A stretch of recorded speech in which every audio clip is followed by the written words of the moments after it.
विजय नाम का एक छोटा सा लड़का अपने माता पिता और छोटी बहन के साथ एक छोटे से गांव में रहता था। गरीबी उसके घर की हकीकत थी, लेकिन उसकी आंखों में एक बड़ा सपना पल रहा था। विजय बेटा, पहले कुछ खा लो। नहीं माँ, देर हो जाएगी, स्कूल से आकर खा लूंगा। विजय के पिता सुबह से शाम तक खेतों में मेहनत करते थे, लेकिन इतनी मेहनत के बाद भी घर का खर्च बड़ी मुश्किल से चलता था। पिताजी, मैं भी खेत में आपकी मदद कर दूं? नहीं बेटा, तुम्हारा काम पढ़ना है। एक दिन तुम्हारी पढ़ाई ही हमारी तकदीर बदलेगी। एक दिन स्कूल में शिक्षक ने सभी बच्चों से उनके भविष्य के सपनों के बारे में पूछा। बच्चों, बड़े होकर तुम क्या बनना चाहते हो? मैं डॉक्टर बनूंगा। मैं पुलिस बनूंगा। और विजय, तुम बड़े होकर क्या बनना चाहते हो? सर, मैं भारतीय रेलवे में लोको पायलट बनना चाहता हूँ। स्कूल से लौटते समय विजय रोज कुछ देर रेलवे स्टेशन पर रुकता। उस विशाल इंजन को देखकर उसके मन में एक ही सपना था। एक दिन मैं भी भारतीय रेलवे का लोको पायलट बनूंगा। लेकिन विजय को नहीं पता था कि इस सपने तक पहुंचने से पहले उसकी जिंदगी की सबसे कठिन परीक्षा अब भी बाकी थी। घर की आर्थिक हालत इतनी खराब थी कि कई बार रात में बिजली भी नहीं होती थी, लेकिन विजय ने हार मानना कभी नहीं सीखा। बेटा, अब सो जाओ, सुबह स्कूल भी जाना है। बस माँ, थोड़ा और पढ़ लूं। एक दिन विजय ने अपने माता पिता की ऐसी बातचीत सुन ली जिसने उसे अंदर तक झकझोर दिया। घर में सिर्फ 500 रुपए बचे हैं। पहले राशन लाए या विजय की पढ़ाई का खर्च उठाए, कुछ समझ नहीं आ रहा। उस रात विजय ने एक ऐसा फैसला लिया जिसने उसकी सोच बदल दी। पिताजी, अगर जरूरत हो तो मैं पढ़ाई छोड़ देता हूँ। ऐसी बात दोबारा मत कहना।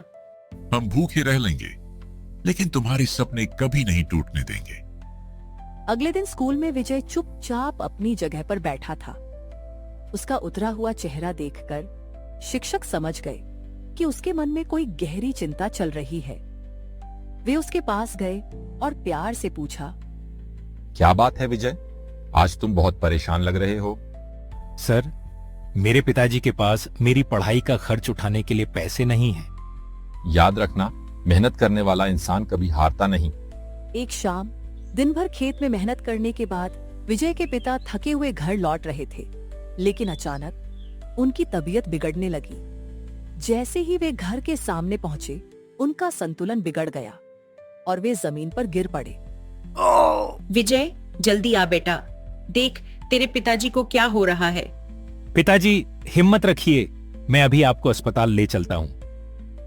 विजय अपने पिता को लेकर घबराया हुआ गांव के सरकारी अस्पताल पहुंचा। डॉक्टर ने तुरंत उनकी जांच की और रिपोर्ट देखकर गंभीर हो गए। कुछ पल चुप रहने के बाद डॉक्टर ने विजय और उसकी मां की ओर देखा और कहा, देखिए, इनकी तबीयत काफी कमजोर हो गई है। कुछ दिनों तक इन्हें पूरी तरह आराम करना होगा। अभी ये खेतों में काम नहीं कर सकते। लेकिन डॉक्टर साहब, अगर ये काम नहीं करेंगे तो हमारा घर कैसे चलेगा? अभी सबसे जरूरी इनकी सेहत है। दवाइयां समय पर दीजिए और इन्हें किसी भी तरह का भारी काम बिल्कुल मत करने दीजिए। पिता के बीमार पड़ते ही विजय की जिंदगी बदल गई। अब पढ़ाई के साथ साथ खेत और पूरे परिवार की जिम्मेदारी भी उसके कंधों पर आ गई थी। चाहे कितनी भी मुश्किलें आए, मैं हार नहीं मानूंगा। मुझे पिताजी का सपना भी पूरा करना है और अपना भी। अब दिन भर खेत में मेहनत करने के बाद भी विजय हर रात देर तक पढ़ाई करता था। एक दिन यही मेहनत मेरी पहचान बनेगी। समय बीतता गया। देखते ही देखते विजय बड़ा हो गया, लेकिन उसका सपना कभी नहीं बदला। उसने अपनी पढ़ाई पूरी की और भारतीय रेलवे की भर्ती परीक्षा की तैयारी में पूरी मेहनत से जुट गया। आखिरकार भारतीय रेलवे की भर्ती परीक्षा का दिन आ गया। विजय ने पूरे आत्मविश्वास और मेहनत के दम पर परीक्षा दी। हे भगवान, मेरी मेहनत जरूर सफल करना। कई दिनों के इंतजार के बाद रेलवे भर्ती परीक्षा का परिणाम आया, लेकिन इस बार विजय का चयन नहीं हो सका।